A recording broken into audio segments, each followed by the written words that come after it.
Veracidad Channel presenta Escuela del Quebrantamiento.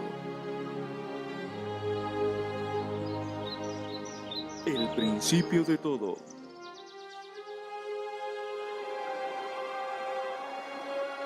El pecado y la consecuencia.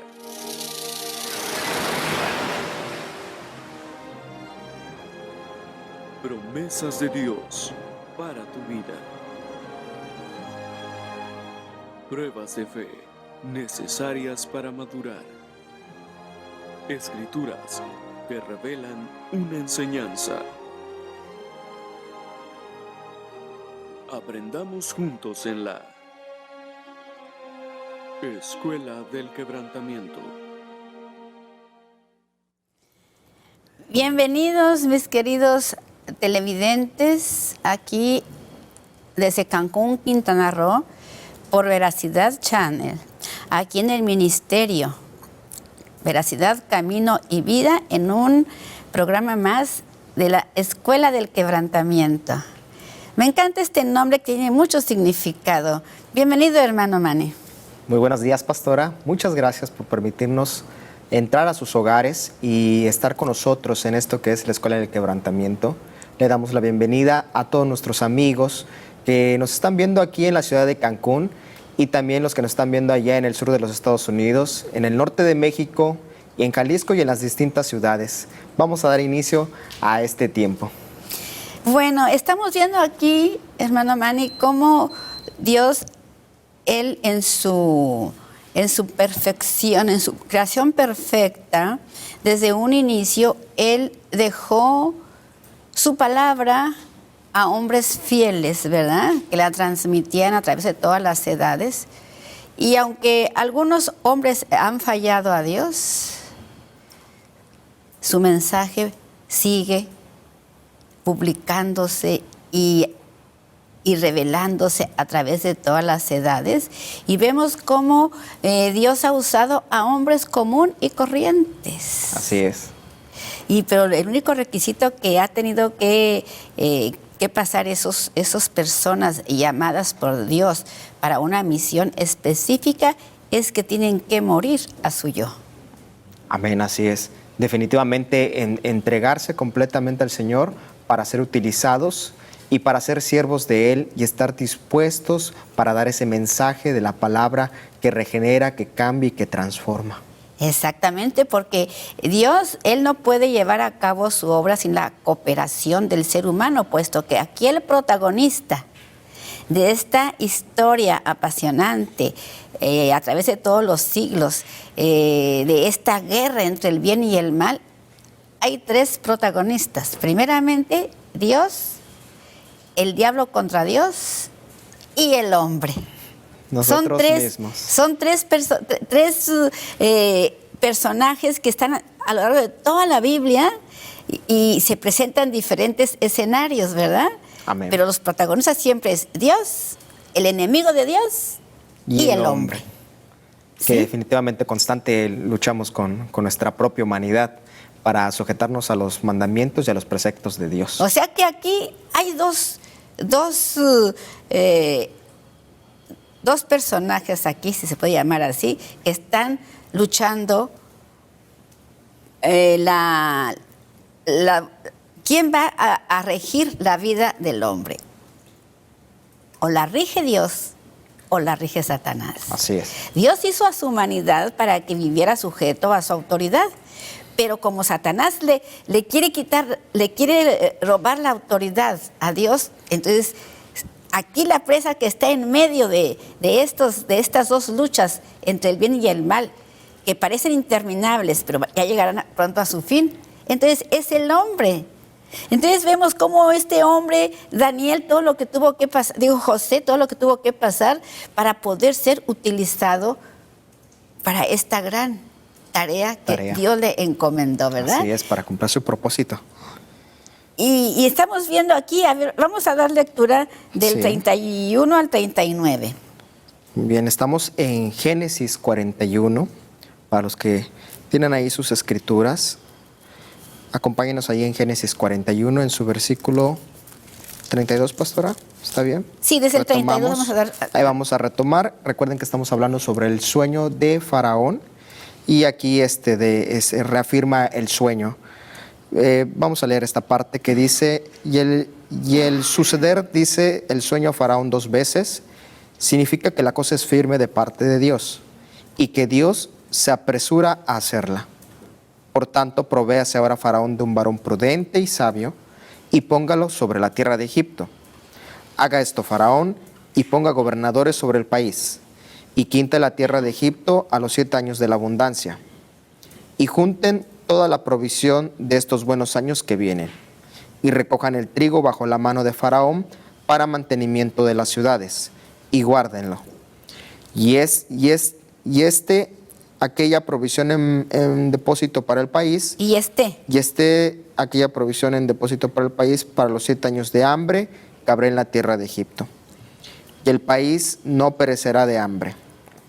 El asunto pareció bien a Faraón y a sus siervos, y dijo Faraón a sus siervos, ¿acaso hallaremos a otro hombre como este, en quien esté el Espíritu de Dios? Y dijo Faraón a José, pues que Dios te ha hecho saber todo esto, no hay entendido ni sabio como tú. Fíjese, aquí está la clave. En el 38 dice, cuando una persona es llamada por Dios, no basta con que nada más la persona lo sepa. Tiene que ser confirmado por el pueblo. Que el pueblo reconozca en él esa autoridad de Dios. Amén. ¿Sí? Porque estábamos viendo que mucha gente dice, pues, ¿quién está autorizado para ser pastor y quién puede nombrar a uno para que ya sea pastor? Un guía espiritual. Vamos a decir que los ministerios de los apóstoles, los 5 ministerios, ¿cuáles son? Los 5 ministerios que menciona la Biblia, bien lo dice la Escritura, que son el apóstol, es el evangelista, es el pastor, el maestro, el profeta y el profeta.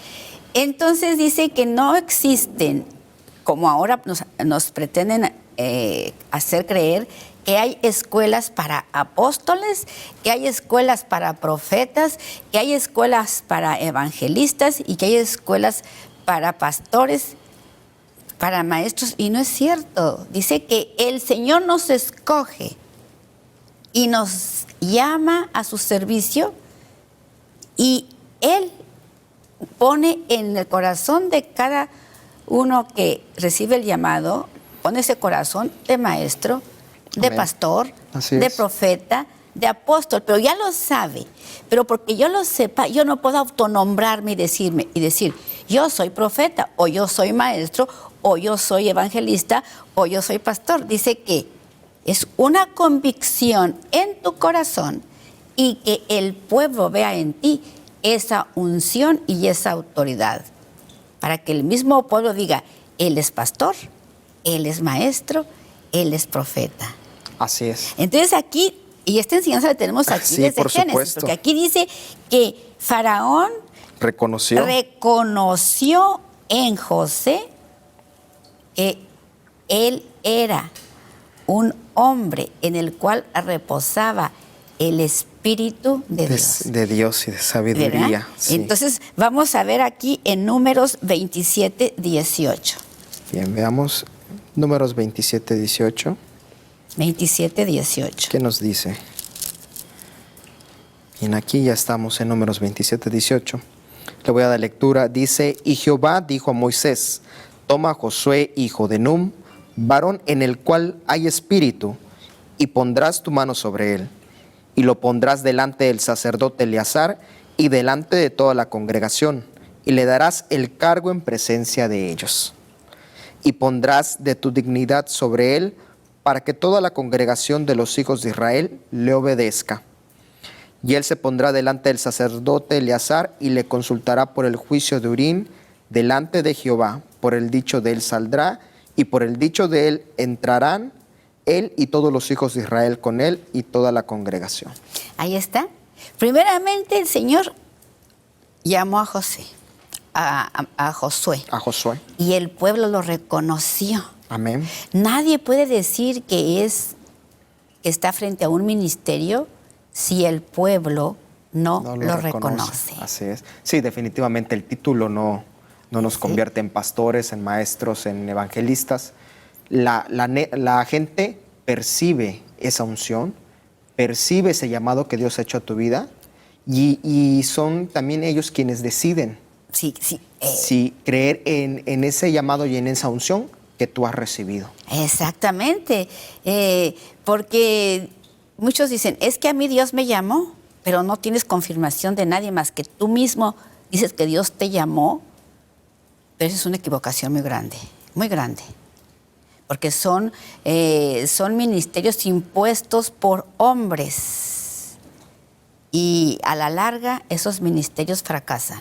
Así es, y definitivamente en cuanto a hay gente que está siendo nombrada pastores o en alguna otra actividad espiritual y funcionan como guías, pero no tienen ni la vocación, no tienen ni el llamado de Dios y terminan haciendo daño al rebaño, y a ellos las ovejas mismos. Y a ellos mismos. Porque se frustran al ver que su ministerio no progresa, pues porque nosotros dice que la autoridad, para ser una autoridad aquí en la tierra de parte de Dios, tiene que venir directamente de parte de Dios. Amén. De parte de Dios tiene que venir.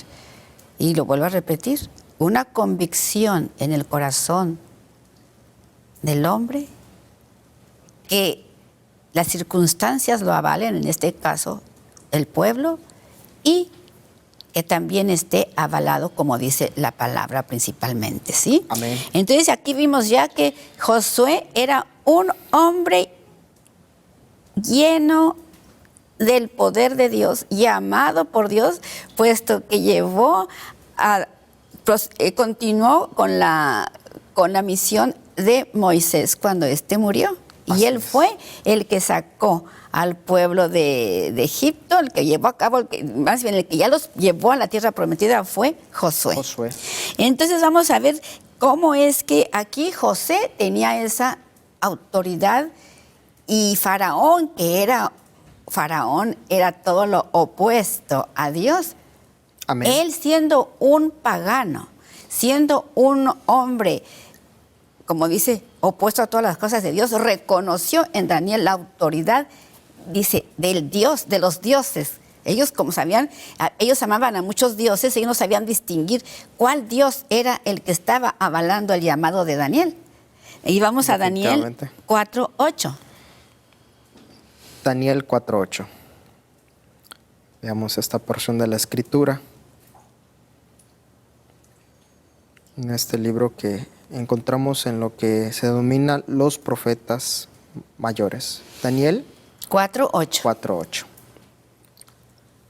Bien, dice, hasta que entró delante de mí Daniel, cuyo nombre es Belsasar, como el nombre de mi Dios, y en quien mora el espíritu de los dioses santos. Conté delante de él el sueño diciendo, Belsasar, jefe de los magos, ya que he entendido que hay en ti espíritu de dioses santos y que ningún misterio se te esconde, declárame las visiones de mi sueño que he visto y su interpretación. Ahí está. Un hombre que tenía el espíritu de Dios y que tenía la revelación de los sueños, no tan solo de él, sino que de los sueños del rey de Babilonia, porque aquí estamos ya hablando, ya Daniel está aquí ante el rey de Babilonia, José estaba ante Faraón. ¿Sí? Que son los mismos. Y entonces en el 18, del mismo ahí de Daniel 4. Daniel 4:18 nos dice, yo el rey Nabucodonosor, he visto este sueño. Tú pues, Belsasar, dirás la interpretación de él, porque todos los sabios de mi reino no han podido mostrarme su interpretación, mas tú puedes, porque mora en ti el espíritu de los dioses santos. Entonces aquí estamos viendo claramente que aparte de la sabiduría de Dios, hay una sabiduría humana. una sabiduría humana, pero muy inferior a la sabiduría que tenía el profeta Daniel. Esos magos en aquel tiempo no eran magos como ahora los magos que hacen chistes, no, en aquel Desaparecen tiempo. cosas y aparecen. Ahí los magos eran científicos, eran alquimistas, eran hombres de ciencia. De ciencia, así es. Sí, no eran cualquier persona, ellos eran hombres sabios en cuanto a conocimiento, conocían de astronomía, conocían de matemáticas, conocían de Química, geografía, física. química, de todo tipo de ciencias, eran esos magos sabios. Así es. Y qué casualidad que Faraón, que ahí el rey de Babilonia, él estaba en una urgencia de que le dijeran qué estaba pasando en su mente. Y ya me imagino que estos sabios usaron de todo tipo de artimañas, usaron desde el hipnotismo, la adivinación, la astrología, y sencillamente no pudieron interpretar el sueño de Faraón. En este caso de Nabucodonosor. De Nabucodonosor, ¿sí? Dice, solamente él tuvo que reconocer, solamente en ti veo esa autoridad para que me lo digas. Así es. Qué maravilloso que hombres paganos puedan reconocer el verdadero poder de Dios. Amén. Y es maravilloso eso, definitivamente lo hace una vida consagrada y el Espíritu de Dios que mora en cada uno de sus hijos y de sus discípulos. Cuando nosotros hacemos su voluntad, dice que ese espíritu es algo sencillamente, pues es la sabiduría de Dios. Imagínate tú. Dice que es una omnipotencia. Una potencia muy grande. Por eso dice que Estados Unidos es la primer potencia mundial. Pero nada más dice potencia, pero Dios, la sabiduría de Dios, el poder de Dios es la omnipotencia. Amén. ¿Sí? Entonces vamos ahí mismo a Daniel 5:11. Daniel 5:11. Nos dice Daniel 5:11, en tu reino hay un hombre en el cual mora el espíritu de los dioses santos. Y en los días de tu padre se halló en él luz e inteligencia y sabiduría, como sabiduría de los dioses, al que el rey Nabucodonosor, tu padre, oh rey, constituyó jefe sobre todos los magos, astrólogos, caldeos y adivinos. Fíjese aquí, ese rey Nabucodonosor que cuando Daniel era jovencito, habían pasado ya muchos años. Ya aquí Daniel ya era un hombre grande. Amén. Porque ya estaba hablando aquí del bisnieto, tal vez, de ese Nabucodonosor. Ya del primero, no sé de qué, pero ya había pasado tiempo que Daniel ya era un hombre maduro en ese entonces, cuando está hablando le están haciendo la recomendación aquí al rey Belsasar. Al rey Belsasar, dice, tu padre allá nombró a aquel hombre, vamos a buscarlo. Así es. Y pues fueron y lo buscaron. ¿Qué dice en el 14 del 5? En el 14 del 5 dice, yo he oído de ti que el espíritu de los dioses santos está en ti, y que en ti se halló luz, entendimiento y mayor sabiduría. Y ahora fueron traídos delante de mí sabios y astrólogos para que leyesen esta escritura y me diesen su interpretación. Pero no han podido mostrarme la interpretación del asunto. Fíjese qué interesante aquí cómo hace énfasis en la sabiduría y la sabiduría. La Biblia siempre nos habla en paralelo, siempre para todo hay una sabiduría, otra sabiduría. Un árbol, otro árbol. Un camino, otro camino. Entonces, según la Biblia en el Nuevo Testamento, ¿cómo dice que es esa sabiduría a la que está aludiendo tantas veces ahí tanto Nabucodonosor como Faraón? ¿A qué sabiduría alude, hermano Manuel? Según Santiago que dice, no sé si es Santiago que dice la sabiduría de este mundo, ¿cómo es la sabiduría de este mundo y la sabiduría de aquel entonces, de cuando estaba Babilonia, porque sigue siendo el mismo mundo? Sí, pastora, definitivamente aquí esta sabiduría a la que se referían estos reyes de la tierra, estaban ellos convencidos que no era una sabiduría humana, no era inteligencia, no era esa capacidad que nos distingue como seres humanos. Esta sabiduría que provenía directamente de Dios sobre los hombres. Esa unción que había sobre cada vida de ellos. ¿Y cómo es entonces esa sabiduría a la que aludían, la sabiduría del mundo? ¿Cómo dice que ahí la Biblia? Veamos que con respecto a la sabiduría, dice que esta sabiduría es carnal. Pero dice, hay un texto específico que dice, la sabiduría de este mundo primeramente es animal, es terrenal y es diabólica. Esa es la sabiduría de este mundo a la cual está apelando ahí.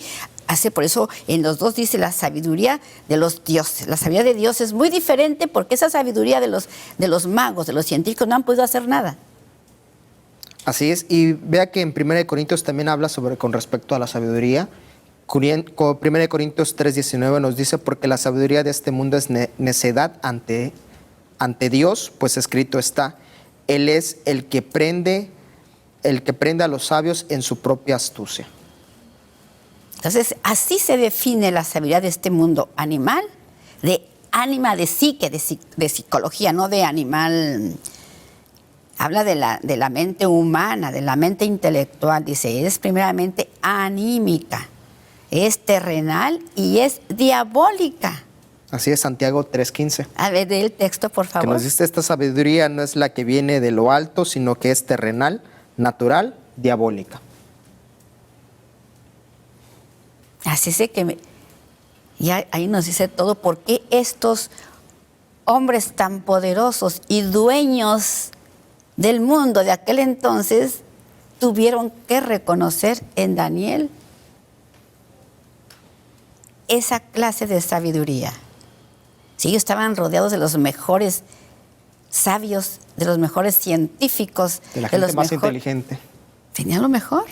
Y del mundo, no nomás de su país, porque ellos eran dueños de un territorio muy grande en ese tiempo. Faraón en aquel tiempo era el dueño de todo el mundo. De todo. El mundo conocido. Y ellos mismos se consideraban dioses. Entonces es de la manera como es que José es entronizado con autoridad y recibe gloria y dones. Ahí está. Es cuando es una autoridad que Dios ha puesto. Lo reconoce el hombre y entonces dice que es cuando viene siendo galardoneado, recibe en este mundo honor y gloria. Y vamos a continuar con la lectura. Dice el 40, dice, ya le está dando aquí el faraón la autoridad a Daniel. Dice, tú estarás sobre mi casa y por tu palabra será gobernado todo mi pueblo. Solamente en el trono seré yo mayor que tú. O sea, imagínense el grado de autoridad que tenía. El segundo de Faraón, definitivamente una recompensa. ¿Y qué dice? Pero fíjese que eso, así Dios pone a la gente en autoridad. Pero no porque Dios lo pone en autoridad. Quiere decir que no les va a exigir responsabilidades. Para que se mantenga ese nivel de autoridad, dice el apóstol Pablo, le dice a su discípulo Timoteo, dice, tú pues, retén ese lugar de autoridad, retén lo que tienes ahorita. ¿Para qué? Dice, para que otro no gane tu lugar. Amén. Porque así como Dios da, Dios quita, y eso lo reconoció Job. Sí, de tener mucho, quedó a tener nada Job. Pero dice que él nunca renegó de Dios. Dice, y reconoció así que Dios da y Dios quita. Amén. Entonces vamos a Salmos 105, 21. Salmos 105, 21. Salmos. Bien, nos dice Salmos 105, 21. Lo puso por señor de su casa y por gobernador de todas sus posesiones. De su casa y gobernador. En Hechos 7:10, ¿qué dice? Hechos 7:10 nos dice, y le libró de todas sus tribulaciones y le dio gracia y sabiduría delante de Faraón, rey de Egipto, el cual lo puso por gobernador sobre Egipto y sobre toda su casa. Aquí ya están relatando los hechos que los discípulos de Cristo conocían desde siempre, ¿verdad? Así es. Esto es muy interesante. Que hizo historia. Esta vida de José definitivamente es su historia, y eso es parte de la recompensa que Dios le dio a José por su esfuerzo, su obediencia, el mantenerse firme, su humildad aparte, y Dios recompensó todo eso, y también en su momento Dios nos va a recompensar. Pero sobre todo, aquí estamos viendo que José, a pesar de tantas cosas que le pasaron, siempre fue humilde. Siempre todo lo que le pasó lo sufría con mansedumbre. Nunca estaba renegando. Sufría, pero no estaba él, no estaba reclamándole a Dios. ¿Por qué? ¿Por qué me pasa esto? Él sencillamente aceptaba todo lo que venía. Así es, definitivamente también en algún momento ahí estando en la cárcel se habrá sentido solo o desamparado, pero no perdía la confianza en Dios, la esperanza de que Dios no lo quería tener ahí. Definitivamente Dios no lo quería tener en la cárcel, y él sabía en su interior que Dios lo iba a sacar de esa cárcel de una o de otra manera. Exactamente, fue la misma actitud también de Daniel. Que ellos nunca cedieron a las demandas del rey de Babilonia. Bueno, vamos a ir a una pequeña pausa. Vamos a una pausa.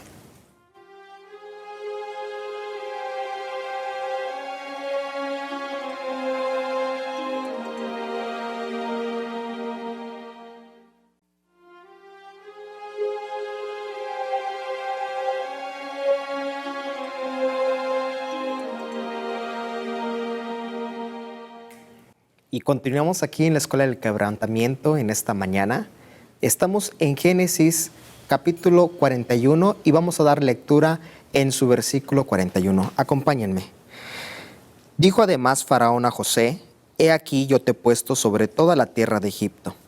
Entonces Faraón quitó su anillo de su mano y lo puso en la mano de José, y lo hizo vestir de ropas de lino finísimo, y puso un collar de oro en su cuello, y lo hizo subir en su segundo carro, y pregonaron delante de él: doblad la rodilla, y lo puso sobre toda la tierra de Egipto.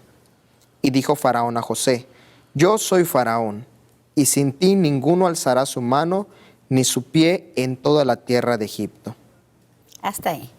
Fíjese nada más qué cargo tan importante le dio. O sea, era... fíjate que me recuerda cuando estaba Lucifer en la presencia del Señor. Lucifer nos cuenta la historia en la Biblia que él era un cargo muy importante. Así es. Casi dicen que era el segundo a bordo, ¿verdad? Amén. ¿Y cómo se rebeló? Por su soberbia. Quiso estar por encima de Dios, del Creador. Quiso ocupar el lugar de Cristo. Quiso sentarse en el lugar que le corresponde a Cristo. Y eso es muy terrible. Cuando personas llegamos a un puesto de autoridad, tenemos que reconocer quién es nuestra autoridad aquí en la tierra. Así es. Muy importante. Y dice que aquí la comparación que hay con Cristo, aquí en este pasaje del 40 al 44, dice que el mismo día que José fue liberado del calabozo, dice que fue entronizado y hecho gobernador de Egipto. Amén. Entonces, lo mismo sucedió con Cristo cuando resucitó de entre los muertos. ¿Qué sucedió con Cristo al resucitar? Dice, fue entronizado con toda autoridad en los cielos y en la tierra. Vamos a ver ahí, Mateo, cómo fue que también Cristo, una vez que murió, una vez que derrotó a Satanás en la cruz y que el Señor lo resucitó, dice que fue entronizado con toda autoridad en el cielo, en la tierra y debajo de la tierra. Mateo 28, 18. Mateo 28, 18. Para que veamos por qué José es un símbolo de Cristo. Veamos qué nos dice esta escritura. Mateo 28, 18, ¿verdad, pastora? Sí. Muy bien, nos dice que y Jesús se acercó y les habló diciendo: toda potestad me es dada en el cielo y en la tierra. Fíjese, cuando venció en la cruz, toda potestad me ha sido dada. Así igualmente cuando José salió del calabozo, dice que Faraón le dio toda potestad en la tierra. Así es, lo colocó en el reino, lo hizo su segundo al mando, y incluso pidió que la gente se arrodillara ante él. Aunque ya José había pasado un proceso, había estado en la cárcel y todo esto, definitivamente también su carácter en todo ese tiempo fue Claro. trabajado, Transformado. Pues sí, porque cambió. el mismo Cristo dice que porque ahí en todo ese proceso José aprendió a ser manso y humilde. Así Cristo es. igual cuando estuvo aquí en su ministerio terrenal dice porque él aprendió, dice por cuanto debido a lo que sufrió, dice, aprendió la obediencia y la mansedumbre. Así es. O sea que todo hombre aquí en este mundo tiene que aprender a obedecer y a ser manso. Ningún hombre nace obedeciendo ni nace humilde. Son cosas que se tienen que aprender y que Dios nos las enseña. ¿Y qué método usa Dios para enseñarnos la obediencia y la mansedumbre? Sencillamente el quebrantamiento, el sufrimiento. Así ¿sí? es. Y entonces vamos aquí, pero fíjate que le dice Faraón a José, te doy autoridad sobre toda la tierra, pero no le dijo sobre la tierra y el cielo. Aquí a Jesús le dice, te doy autoridad sobre todo, arriba en el cielo, en la tierra y debajo de la tierra. Ese es el verdadero rey de reyes, ¿sí? así El es. rey Mesías, que como él no hay otro. Y en Hechos 2:36, Hechos 2:36 nos dice: sepa pues ciertísimamente toda la casa de Israel que a este Jesús a quien vosotros crucificasteis, Dios le ha hecho Señor y Cristo. fíjate, si Jesús de Nazaret, cuando fue tentado por el diablo en tantas ocasiones, y en esa lucha que tuvo en el Monte de los Olivos, donde tanto estaban atormentando, donde los demonios lo martirizaban y estaba luchando, iré, no iré a la cruz, es que estos hombres no me van a, de nada vale que yo me muera por todos, sé que no van a creerme, entonces voy o no, estuvo una lucha ahí tremenda, dice que en esa lucha que estuvo dudando que si iba o no a morir a la cruz, dice que sudó como sangre, pero cuando pudo vencer esa debilidad, él se entregó, pero tuvo esa lucha, sí. tuvo esa lucha muy fuerte. Entonces nosotros, la lucha que tenemos para seguir adelante, pues no se asemeja para nada a la lucha que tuvo Cristo cuando tuvo que ir a morir.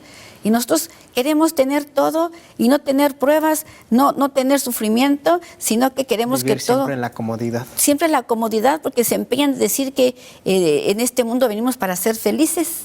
Y es una falacia. La felicidad no es el objetivo de que Dios nos tenga aquí en la vida. El objetivo por el cual Dios nos tiene aquí es para que nosotros nos sometamos a su voluntad. Amén. Entonces, dice que cuando, aquí en el 42, dice que entonces Faraón quitó su anillo, quitó de su mano el anillo de sellar y lo puso en mano de José y vistió con vestiduras de lino fino y puso un collar de oro en su cuello. Pues dice que igualmente, dice que cuando al recibir gloria y dones en su entronización, José tipifica a Cristo, quien recibió gloria. Hebreos 2:9 nos dice: pero vemos a aquel que fue hecho un poco menor que los ángeles, a Jesús, coronado de gloria y de honra, a causa del padecimiento de la muerte, para que por la gracia de Dios gustase la muerte por todos. Ahí está. Por cuanto Él murió voluntariamente, dice, Dios lo llenó de gloria y de dones. Pues Gloria y nosotros honra. también, como discípulos de Cristo, si queremos estar como autoridad, ejerciendo cualquier ministerio, ya sea de apóstol, de profeta, de evangelista, de pastor, de maestro, para poder ejercer ese ministerio con autoridad, tenemos que primeramente haber muerto al yo. Así es. Y nacer de nuevo. Por eso, haber muerto, porque no hay muerte sin resurrección, ni resurrección que no tenga su ministerio. Amén. Entonces, vamos también a ver del Salmo 68, 18, que dice con respecto de que Cristo fue vestido de gloria y de dones. Salmos 68, 18. 68:18 nos dice: subiste a lo alto, cautivaste la cautividad, tomaste dones para los hombres. ¿Dones? Tomaste dones para los hombres y también para los rebeldes, para que habite entre ellos Dios. Para que habite entre nosotros Cristo resucitado. Eso es lo que Dios quiere, habitar en cada corazón. Y es ahí donde hacemos esa comparación, esa tipología que aparece del mismo José con Cristo. Uno de esos propósitos también tenemos que resaltarlos, que era el hecho de que el pueblo de Israel se salvara de esa hambruna. Cristo nos salvó a nosotros de la condenación eterna, de la esclavitud del pecado. Y es así como nos dio acceso a la presencia de Dios. Solamente porque eso es lo que ahora todo mundo dice, bueno, todos somos hijos de Dios, hay muchos caminos para llegar al Padre. Cuando Jesús dijo, no se confundan, dice, no hay muchos caminos, solamente yo soy el camino, la verdad y la vida. Y eso les cuesta mucho trabajo creer a muchos que se dicen que son cristianos. Que incluso el nombre cristiano, como lo hemos comentado antes, es un nombre genérico, que realmente los que obedecen la palabra considero que somos los discípulos. Pues sí, los que discípulos de Jesús.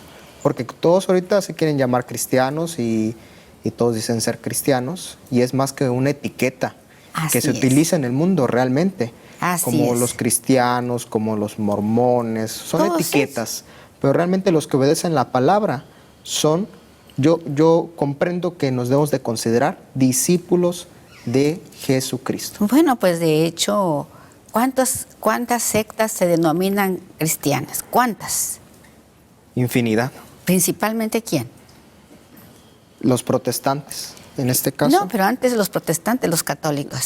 La Iglesia Católica, por supuesto. Los católicos, los mormones, los testigos de Jehová. ¿Quién más? Los sabatistas del séptimo día. ¿Quién más?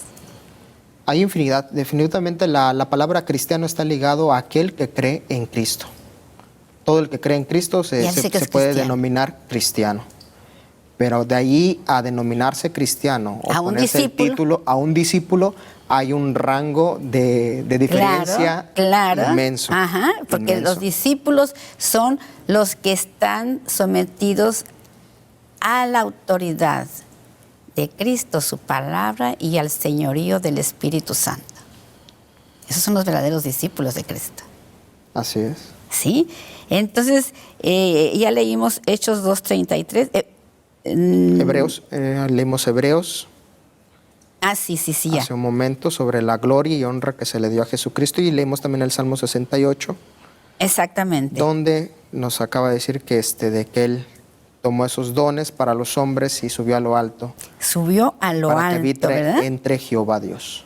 Bueno, entonces dice que eso de dones y autoridad, gloria, dice que solamente es dada cuando aquel siervo es aprobado por Dios. Amén. ¿Sí? En base a la obediencia, ¿sí? Sí, claro. ¿Sí?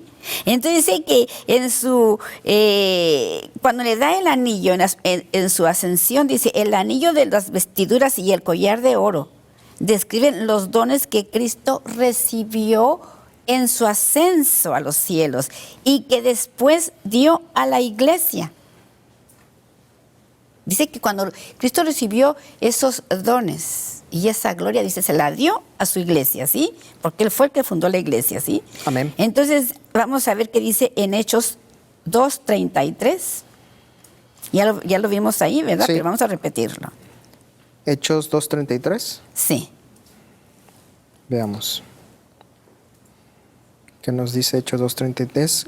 Dice, a este Jesús resucitó Dios, de lo cual todos nosotros somos testigos.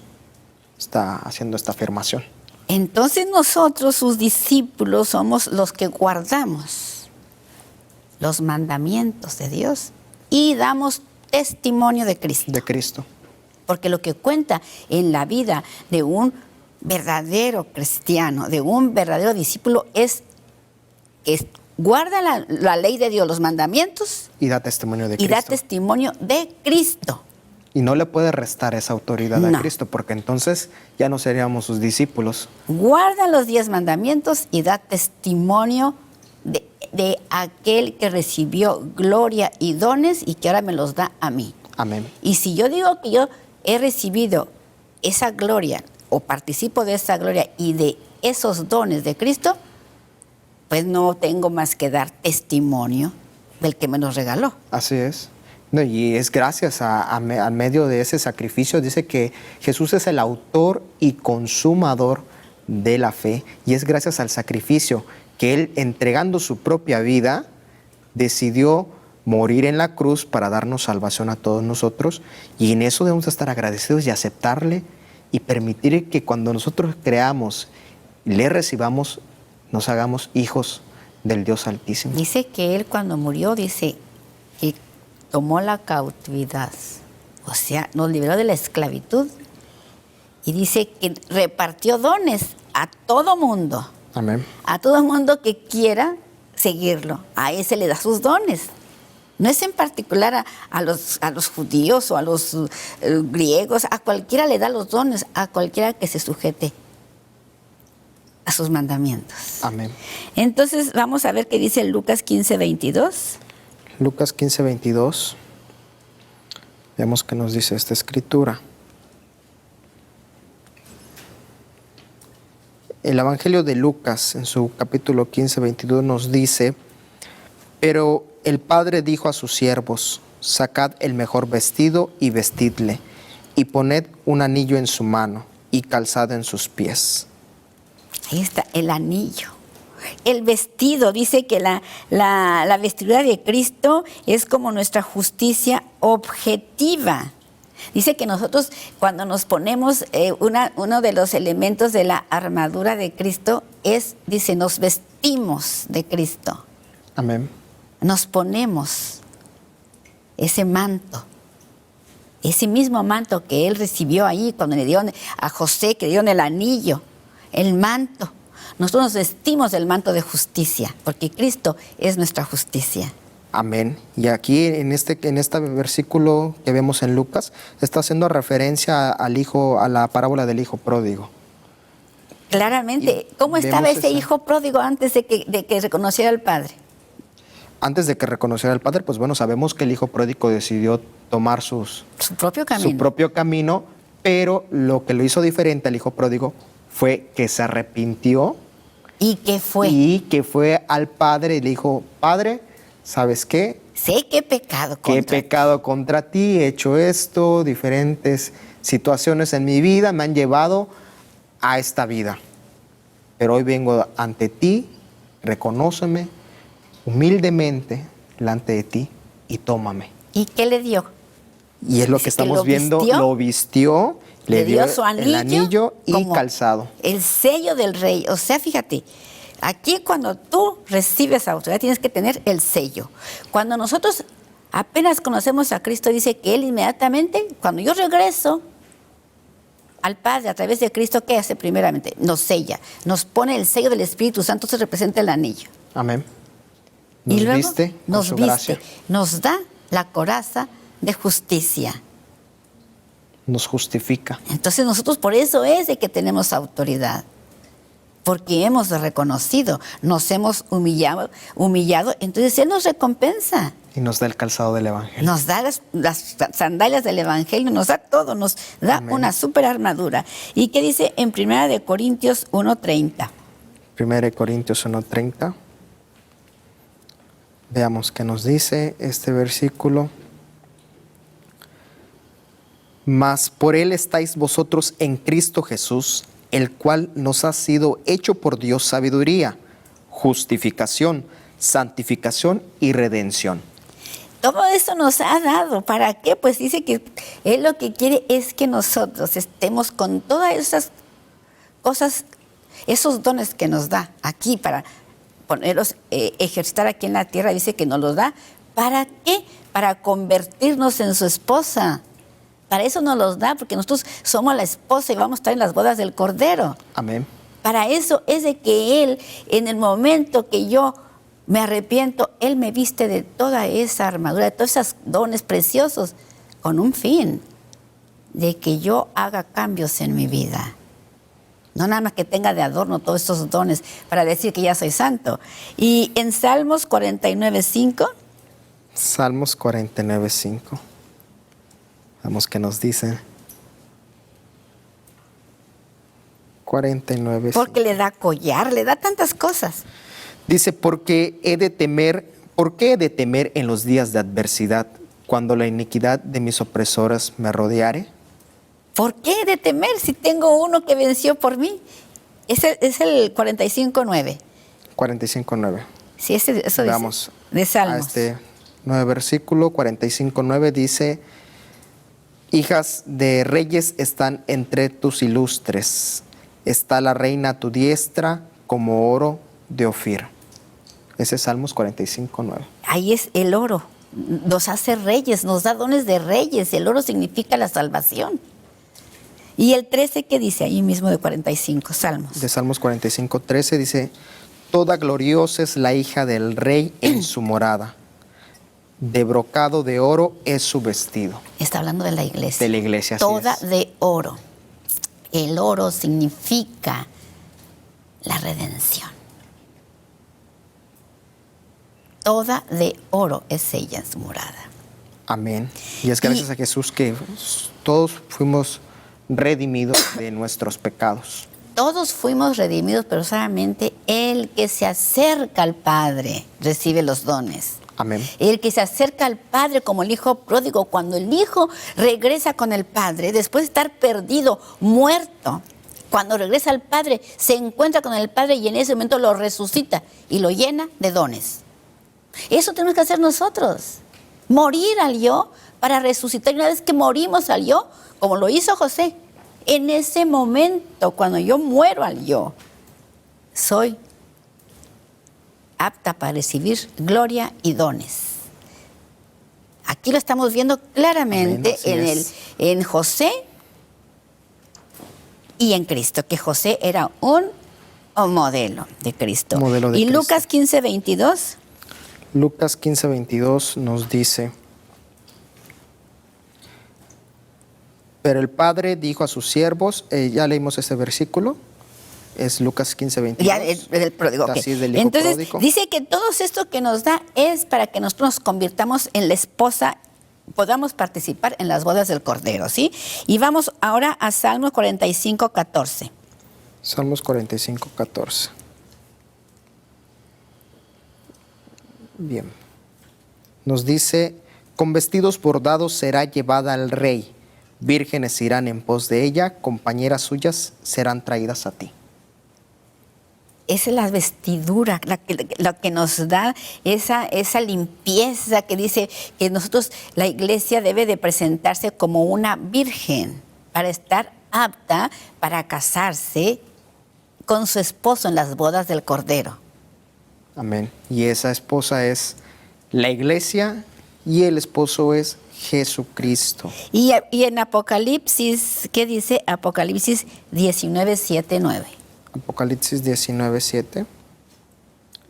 Veamos qué nos dice esta porción de la escritura en el libro de Apocalipsis de Revelaciones. 19:7, ¿verdad? Sí. Dice, gocémonos y alegrémonos y démosle gloria, porque han llegado las bodas del Cordero, y su esposa se ha preparado. Y a ella se le ha concedido que se vista de lino fino, limpio y resplandeciente, porque el lino fino es las acciones justas de los santos.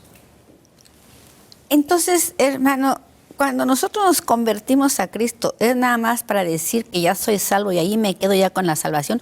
¿O es para que Dios me transforme mientras que viene Él en su segunda venida? ¿Para qué tengo yo todas esas cosas que Dios me regaló? El Espíritu Santo, los dones, ¿para qué los quiero? ¿Qué voy a hacer con ellos? Definitivamente esos dones son para el beneficio de nuestras vidas. Prepararme. Preparar, dice que En para santidad. preparar a los santos y también para el servicio de la iglesia y de la comunidad, de todos los demás discípulos. Primeramente dice que yo tengo que vivir en santidad. Después, como yo ya soy un discípulo, tengo que ahora trabajar en el ministerio de Dios para edificar la iglesia. Ese es el trabajo que yo estoy haciendo, porque dice que Él nos dejó una gran comisión. Que hagamos discípulos. Así es. A todas las naciones.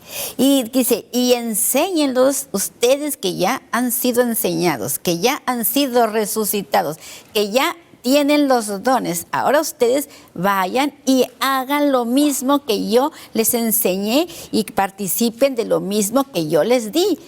Vayan y hagan discípulos enseñándoles a que guarden todas las cosas que yo les he enseñado. Amén. Y ese es un requisito que tenemos que estar haciendo los discípulos de Cristo, cumpliendo la gran comisión. Dice, y entonces yo estaré con ustedes todos los días hasta el fin del mundo. Amén. Ese es todo, esos dones y esa gloria y esos dones que recibió José ahí, fue que lo puso en un lugar de autoridad Faraón, pero para que fuera y alimentara al pueblo, para que fuera y guiara al pueblo de manera correcta. Esa es la función que Cristo, por lo cual Cristo vino a formar discípulos. Amén. Ese fue el propósito de Dios. Vemos que en estas vidas, tanto la de José, la de Daniel, vemos un propósito de Dios. Vemos que Dios quiere hacer vida, quiere cumplir sus propósitos en nuestras vidas. A través de los hombres y para los hombres. Quiere hacerlo. Ahora solo queda de nosotros la disposición de hacerlo. Así es. Pues nos despedimos de nuestros amigos, hermano Manny. Pues claro, muchas gracias por permitirnos entrar en sus hogares y estar en esta mañana en lo que es la Escuela del Quebrantamiento. Hemos visto Génesis 41 y muchas gracias. Los esperamos la próxima semana en un programa más de la Escuela del Quebrantamiento. Hasta luego.